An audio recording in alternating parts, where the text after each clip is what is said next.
Right? Camera तो नहीं ये इसका ओके है।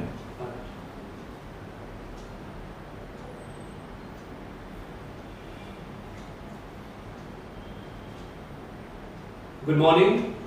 Welcome to our program, The Great Talk. I am Dr. Mohammad Rafiq Faruqi, the Editor-in-Chief, CA Media Group.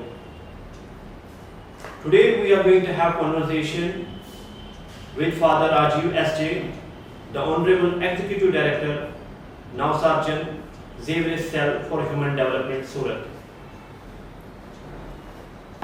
We also have Mr. Sameer Makwan, the Program Manager, Navsarjan Xavier Cell for Human Development, Surat.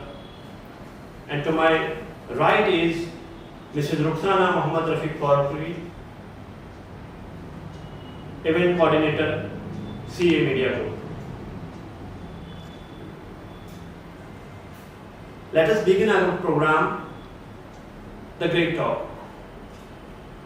I would like to heartily welcome Father Rajiv S.J. and I would also like to thankful to Mr. Sameer Makwan for joining our program. Despite your busy schedule, you have given your precious time. सबसे पहले मैं father Rajiv SJ. से जानना चाहूँगा कि sir आप अपने बारे में और अपनी ऑर्गेनाइजेशन के बारे में कुछ हाईलाइट बताइए। My name is Father Rajiv Chakranarayan. I am basically from Maharashtra. My education has happened in Pune and Mumbai. My bachelor and master's education happened in Pune and Bombay. And some international education in European countries. And I have been also a visiting lecturer in St. Xavier's College, Ahmedabad. At the same time, I was taking care of one more organization there in Ahmedabad as a director. That is my brief introduction. I am a Jesuit priest. Normally, Jesuit priests are sannyasis. So this organization is the Jesuit organization run by a Jesuit priest. And it is a faith-based organization, but it's meant for people from all walks, all kinds of races, culture, all kinds of caste people, all kinds of religious cult, without keeping any differences or without discrimination. We are working for the downtrodden people. We call them a marginalized group, and in Surat specifically, we are working for migrants because Surat is a cosmopolitan city and people from various states come here because there is a lot of opportunity for, say, self-employment business, or there are various small-scale industries, so people come from various states of the country. So here I would like to focus upon that. After giving my self-introduction in short, our organization is basically working for the marginalized people. The work we are doing is about accessing their rights of food, shelter, clothing, and also education, health, how we can access their right by requesting various public agencies to the various governments. That is the work of our organization in a short way. My colleague Samir will explain to you about various projects we are working on, but this is the basic understanding of our organization. This is a faith-based organization, but working for all kinds of people, all kinds of poor people. And it is the Jesuit organization, the basic thrust is on justice, reconciliation, and peace. That is what, in short, I would say about the organization. Right. Thank you so much for the brief introduction. Now, I would like to ask you, what is the vision of your prestigious organization? The vision of the organization is to help the people so that they help themselves and their communities. There are various communities. We have Christian communities, Muslim communities, Adivasi communities, OBC, STM, all kinds of communities are here living together in slum pockets. We facilitate various kinds of programs, make them aware of the programs, and in turn they become aware and they make their members aware of the situation around them. That is the main vision of the organization, to help the people to help themselves, not to make dependent on us or dependent on government, but ask their own rights from the government. That is the vision we have. If you talk about the mission, I would see this organization operating through various approaches. Our vision has been fulfilled over the period of time since 1986 for three important approaches. The first approach is the charity approach, helping directly to the people those who are in dire need, like old people, like the pregnant women.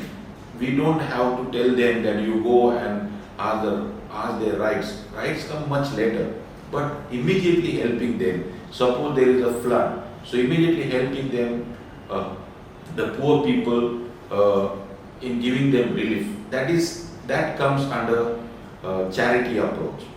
We also have developmental approach. We have helped in earlier times to help the people to build their houses, to build their shelters, and also recourse to the government to build their shelters. We have formed different community-based organizations where they can have their own employment. Such organization is Ragpickers Association. So all this type of knowledge building, it comes, I would put it, that knowledge building in a developmental sector, development of their minds and development of their surroundings. Of late, right from the beginning also, but of late we are more focusing on right-based approach. Right-based approach means we have fundamental rights and we have human rights. Whenever there is a breach of fundamental rights, we are helping people to understand their rights, the constitutional rights, and helping them to understand that rights and fight for their rights. So I would sum up this discussion of vision and mission in three various approaches: the charity approach, developmental approach, and right-based approach. At the same time, these three approaches go hand in hand. Ultimately, our NGO is not going to be the savior of the people, but the organization, that is, the government is the biggest organization which takes taxes from us, is going to help the people ultimately. So our role is facilitate these through various approaches and make the people more known to their rights and their responsibilities also. So that is what I would say in short. My colleague will always tell you how he can put these various projects and programs in these approaches. So this is where I would say I see my organization. Correct. Thank you so much for the brief highlights about the vision and vision of your organization. I would like to request Samir Matwan, sir, the program manager, please give a brief introduction about yourself and also tell us what are the ongoing programs and projects of your organization. Yeah, I am Samir Matwan. I have finished my post-graduation from Ahmedabad, post-graduation program in development management. I was working in IRMA, Institute of Rural Management in Anand for 1 year, and then I joined Nausajan, Xavier Cell for 1 year. It has been 21 years I am here. Nausajan is a grassroots level organization. We can also say we are community-based organization. So it's not like NGO which runs project, and when the project ends, it moves out from the area. So we don't run projects, we run activities. Activities go on, they don't end up. So we have number of activities like education. Now in education we are working with school going children from first standard to 7th standard. We are working with non-school going children and dropout children. We are also working with street children on railway station. We are also having vocational classes, that is tailoring classes and computer classes. We have 28 Mahila Mandals. So one of the strategy, what already Father has said, that to bring people together, create an organization of their and help them to help themselves. So all the activity which are run by Nausajan is through these local Mahila Mandals. So we create Mahila Mandals, that is Women's Association, and this Women's Association is the owner of all the activity. They are local monitors, they monitor all the activity. They whatever need arise, they address that need, and whatever support they want, they are asking Nausajan, and Nausajan provide them that kind of support.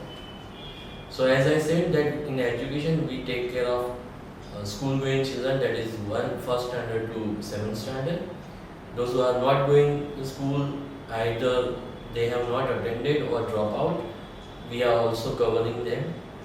We have tailoring classes, we have computer classes. Apart from that, we also have a savings group. So 215 savings group are there, because this population where we work, they are migrated. They don't have any legal entitlement over the land or with them.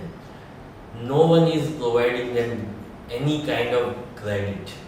So they have to manage their finances themselves. In this case, those who have money in the slum, they give it on a higher rate, and it goes up to 60% to 300% per year. So वो बोलते हैं महीने का 5%. So if you count 5% per month, it goes to 60% a year. And some, if they are in a very bad need, some charge 25% per month. So it goes to 300%. So we are working with that area also. We have number of SHG, and now we have registered those SHG as a credit cooperative society.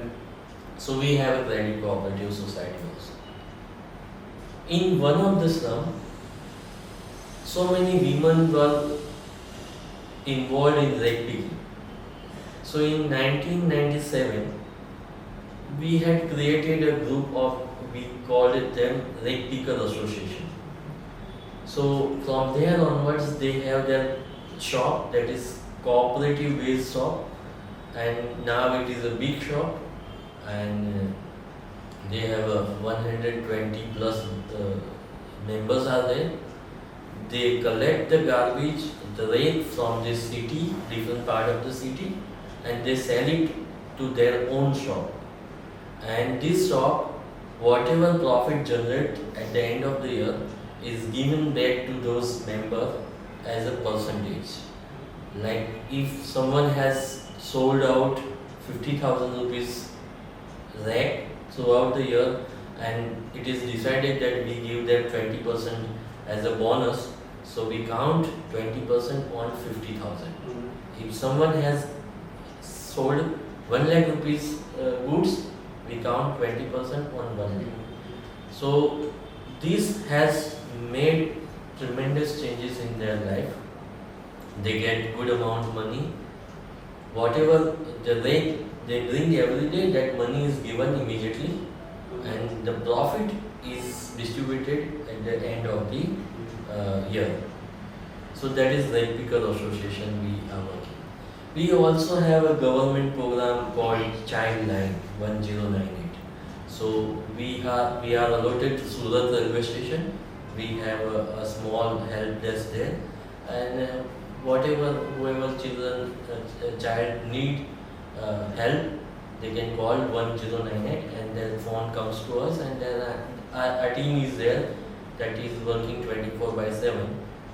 They go, they rescue the children and help them whatever help that boy or girl is required.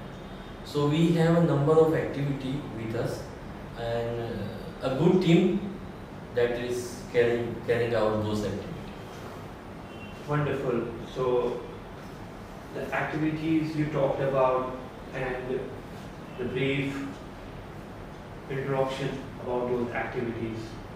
Now, sir, I would like to ask you, behind these all activities or sort of challenges, lot of hard work, and with that comes the strategies. I would like to know what are the challenges of your organization facing while you perform these activities, and what sort of strategies do you apply to overcome with those challenges? We face a lot of challenges because we work in a urban area of the Surat, and specifically with the migrant category. So we have people from all over India. We have from Maharashtra, we have from Uttar Pradesh, we have from Madhya Pradesh, Bihar, Odisha. So it's like a community which has multi-language, which has multi-culture, and among them we are working. So that is one of the challenges, to bring them all the people from different culture to one place, on one stage, on one idea. So that is one of the challenge that we are facing. Secondly, we are NGO. We work on donation. So whatever donation we receive, our hands are tied up with that. So we cannot afford a good quality staff, highly professional staff. So we are working with the local staff. So in that also, we don't get enough qualified staff because we don't pay that professional salary packages. So it's a social work. Right. So we cannot have that corporate kind of packages. Absolutely. So in that sense, Surat, it is difficult to get staff in Surat, and if trained staff, it is very difficult because you have a lot of opportunity in Surat. We have a biggest textile industry. You get a lot of job opportunity there. We have a diamond industry, that embroidery industry is coming up. So lot of opportunities are there, and they pay good amount of money. So we don't get that staff. So that is, staffing is one of the problem. And secondly, this social service, that attitude one should have. Right. When they come, they should have some kind of attitude to help people, not to just help them with their salary. So we need to create that kind of attitude. So number of trainings required, number of handholding it is required. So this is one of the challenge with staff. So we come out, we have a strategy for that. That when we interview, we don't see the qualification of the person. We see that whether he or she is ready to learn or not. If they are ready to learn, we help them to teach. We help them to learn. So we have a number of training.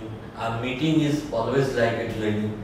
We discuss number of things, and that's why slowly they join and they remain. We have Nausedan has a staff which are there, like for me, myself, like 21 years I am here. We have more than 20 years, 21-year staff with us. Some of them are 20 years, some of them are 15 years. So we do not have that turnover of the staff. Although we don't get good staff, but we train them so they are sustained with us. So this is one of the biggest challenge we face. Secondly, when you work with this kind of group, their priorities are different. Like for them, their priority is to earn something to feed their family. And when we go with the education or we go with different kind of issue, the support which is required, that is hurdle with that. So that full support we don't get. Because their priority, it is not their fault, because their priority is to earn and to feed their family. So that is one of the challenge. So what we have done is that we have created those sangatans, Mahila Sangathan.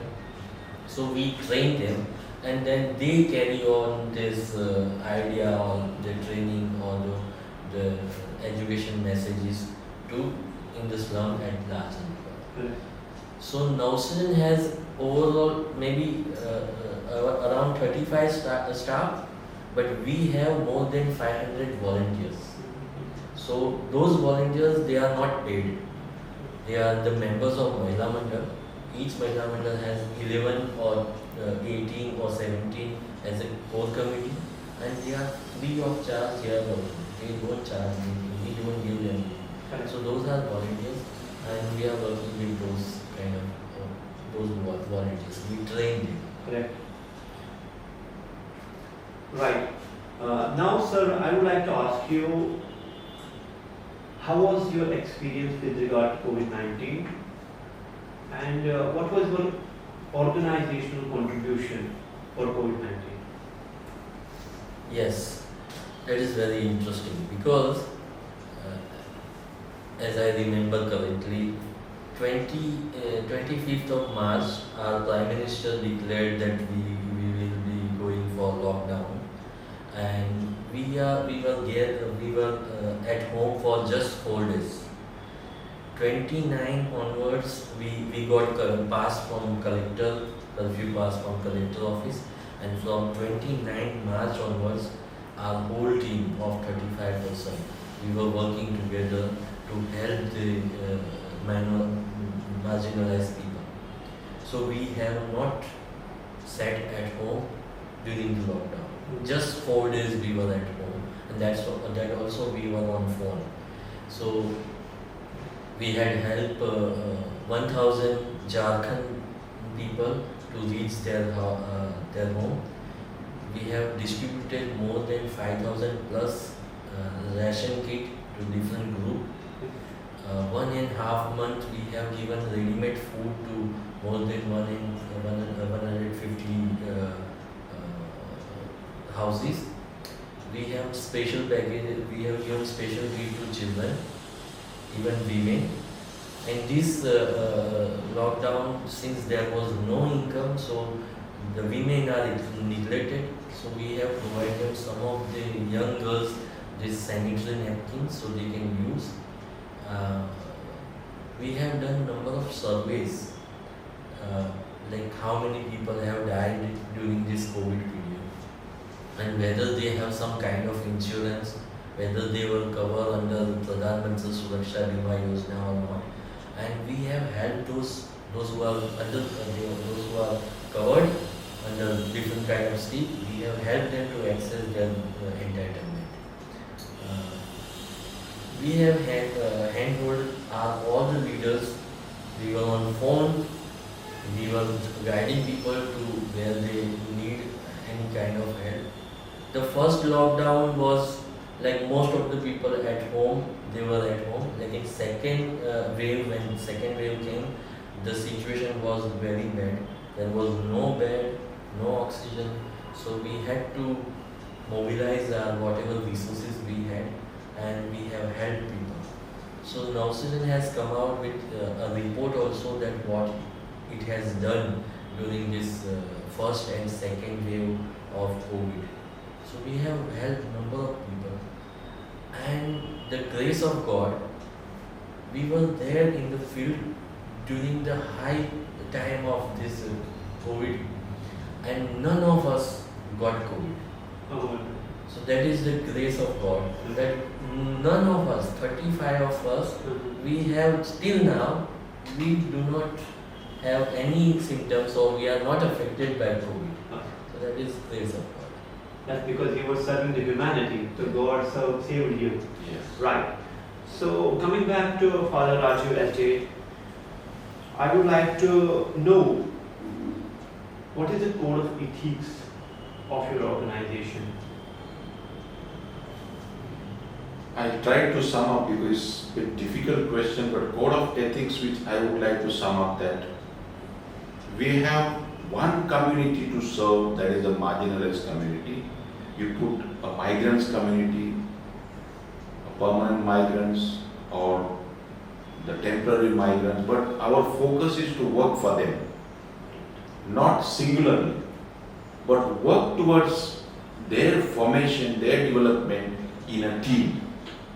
So we have various teams. We have right from the grassroots level, the teams. We have team meetings.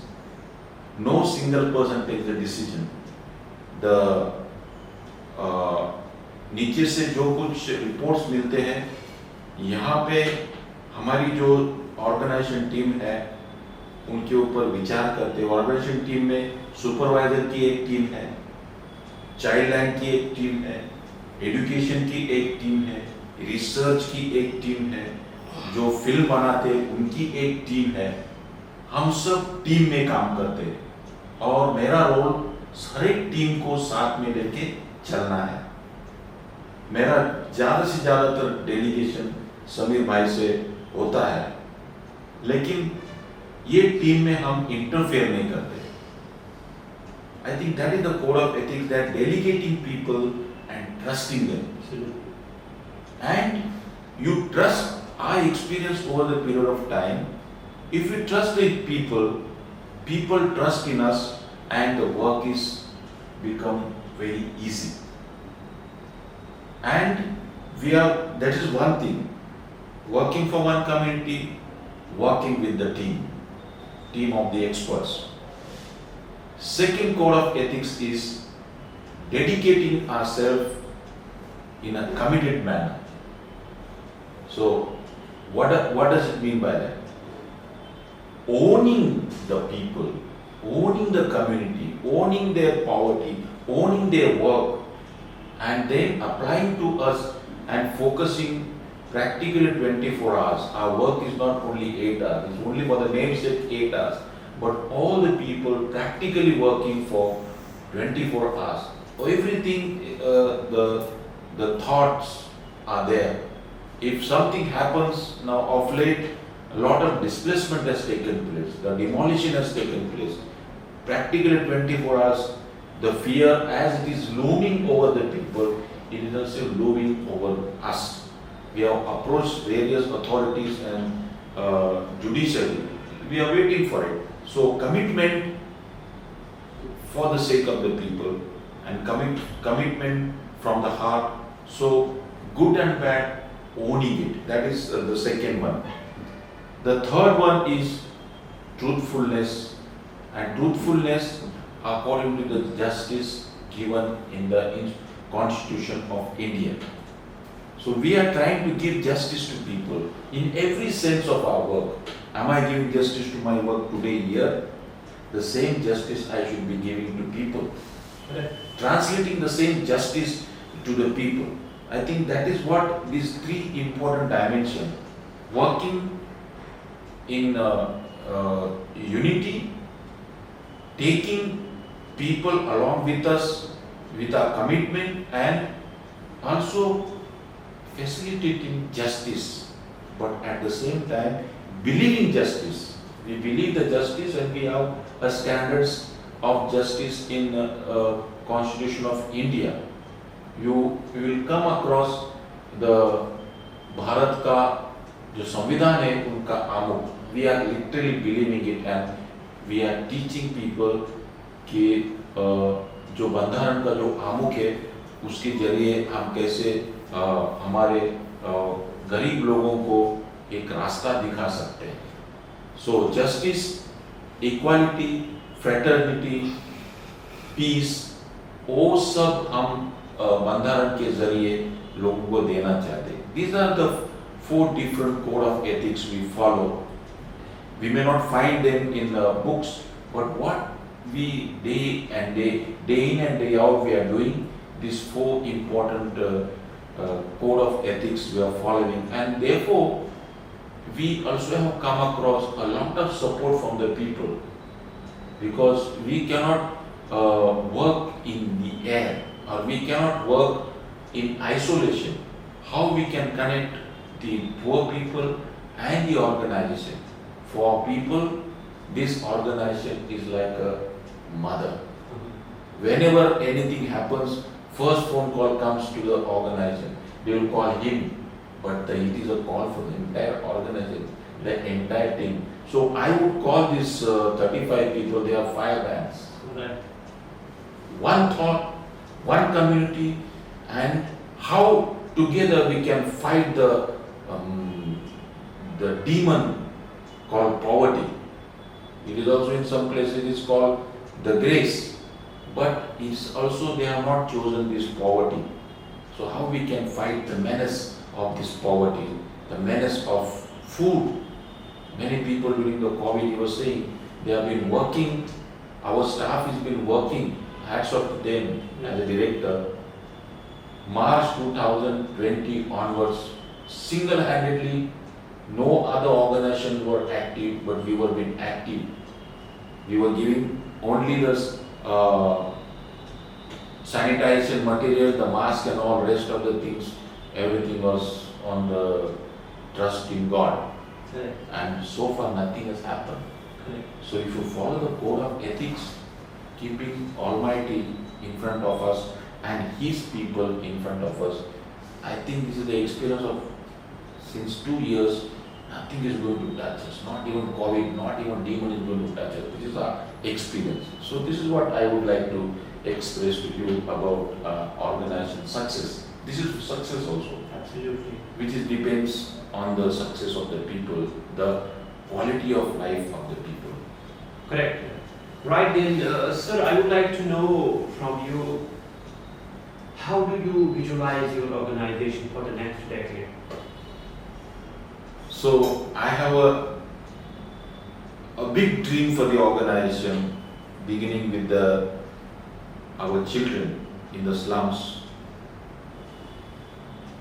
Most of them, they have started going in the college and all. I have vision for them that one day from them some collectors will come up, some police officers will come up. There are number of police force from the Adivasi community, those who are settled in this Surat city, coming from very poor background.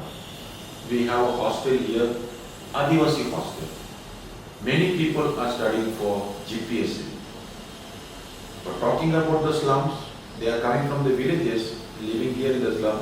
But talking about the migrants of the slum, I will always believe next 10 years there will be 4-5 collectors, 4-5 police officers, 4-5 revenue department and other department.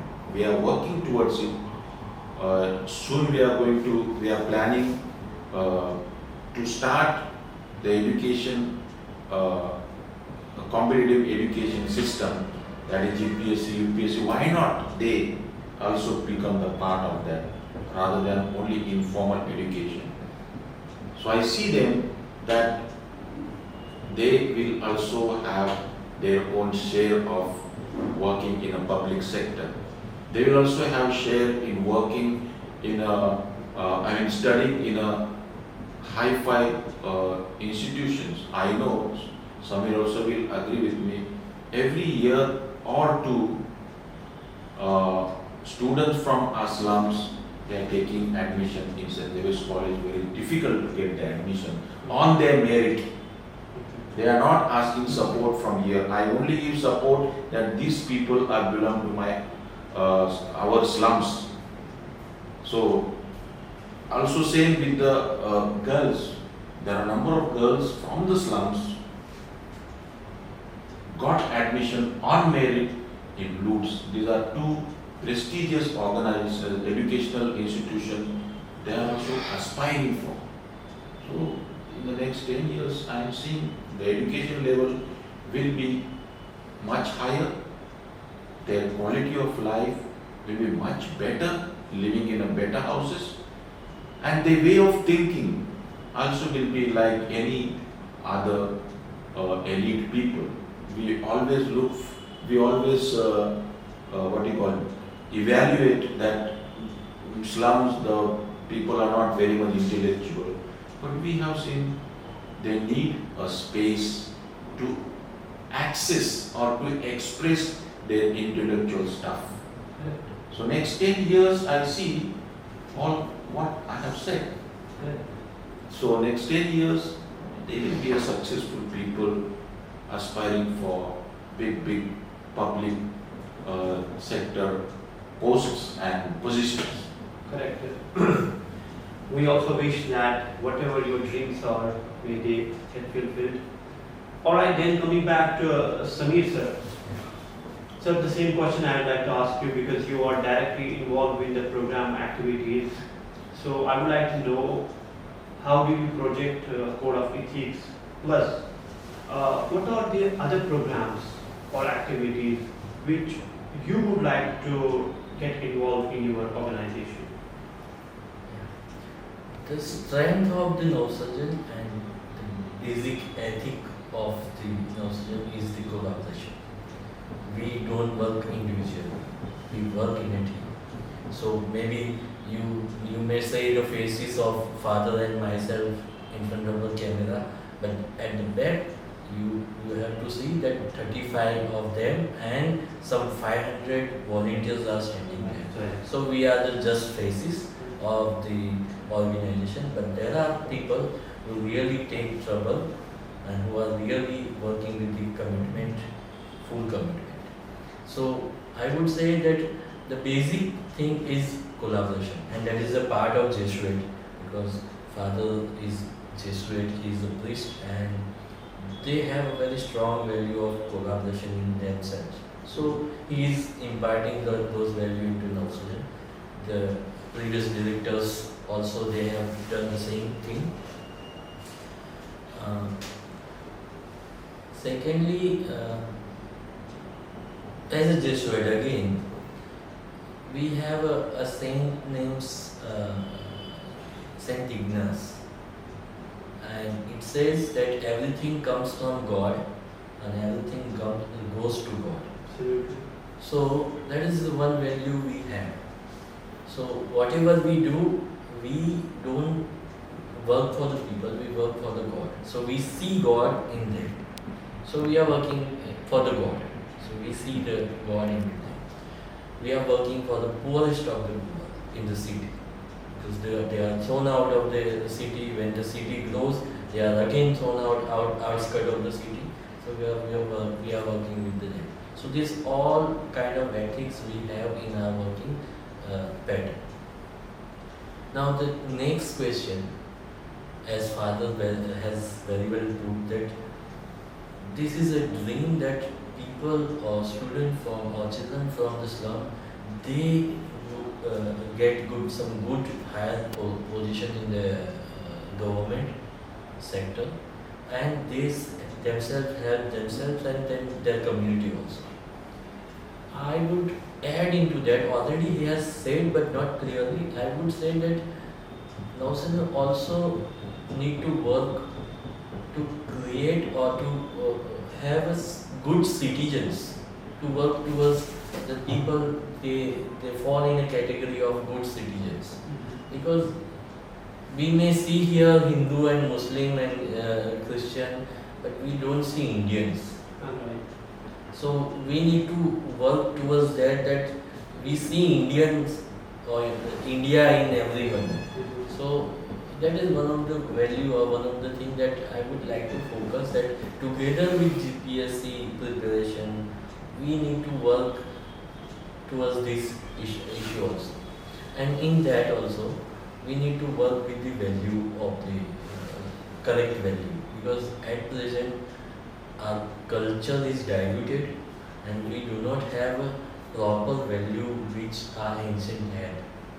So like we need to work with the children, because that is a generation that we need to impart some good value into that their generation will adapt that.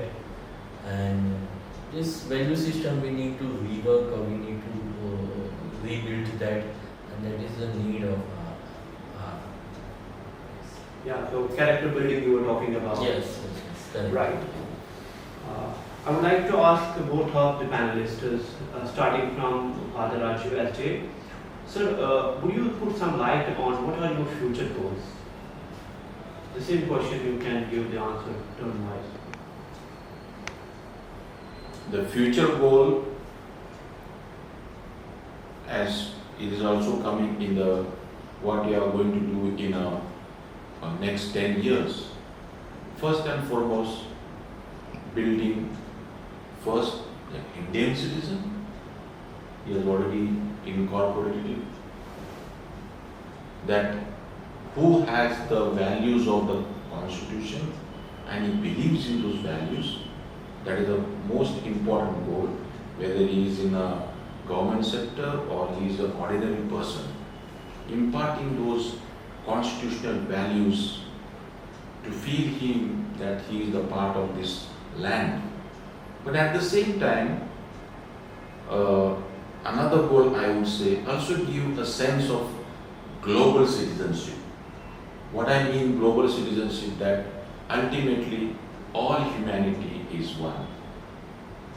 Black and white, culture or non-culture or subaltern culture, all are ultimately human beings, and we have to have a hand-holding of this human being to build each one's identity, each one's a national identity, individual identity. When we have this global citizenship concept, we also help one another. I help you, you help me to have my own identity. If I am from India, I have a respect for India. If my friend is from Europe, I have a respect for Europe also. So today we see, and more people think about locally and globally.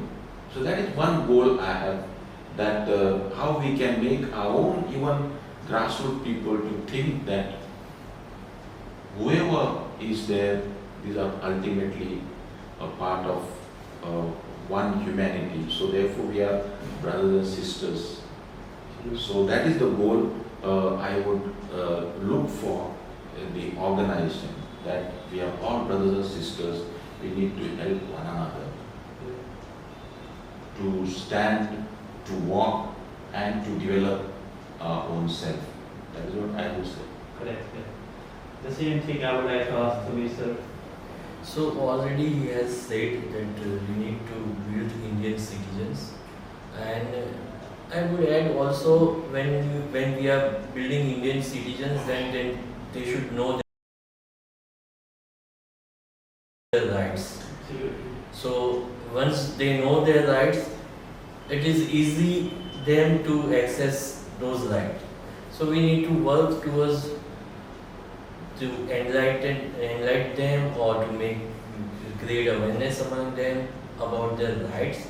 So once they know their rights, maybe they can demand their rights, they can access their right, and then we don't need to go for every issue after that. So I would add into that when we create Indian citizen, we also give them this kind of knowledge that when you are an Indian citizen, you have this number of rights which you can enjoy those rights. Absolutely. So that means you would like to educate people about the basic rights given in our great constitution, right? And the final question I would like to ask both of you, what's your message, sir, for the entire humanity? To the entire humanity, the message I have that under the nature, under the grace of God, we are all one humanity, we are all brothers and sisters. So there should not be injustice, but more of reconciliation. There should not be injustice more than peace. There should not be injustice more than compassion and love. So unless and until we have compassion, love, forgiveness, which comes in the name of reconciliation and peace among ourselves, we cannot have this world, we cannot have this humanity. Everything will be in shambles and destruction. Therefore, the prerequisite for a best universe, the ideal universe, is to have compassion, love, justice, forgiveness, reconciliation, and ultimately peace. That is the message I would like to give all the viewers, and also I would like to thank Dr. Rafiq for giving us this opportunity to express our message. Thank you, and God bless you. So, Thank you, sir. I would like to add this that at the end of the day we are humans. That one thing that we have to remember, that at the end of the day we are humans, and whoever around us, they are our brothers and sisters. If they are in need or they need some help, we should be there. That should come from our heart, and we should reach out to them. That's all. Right. So with this, we would like to put forward our sincere thanks to entire Navsarjan Xavier Cell for Human Development, and special thanks to our panelists for joining our program. We wish and pray to Almighty may their all projects and all dreams come true. We can witness today the sort of work this prestigious organization is doing, that too for the humanity, irrespective of any caste, creed, even the geographical location. That is wonderful. And once again, I would like to say sincere thanks to entire team, entire management of Navsarjan. Thank you so much. Thank you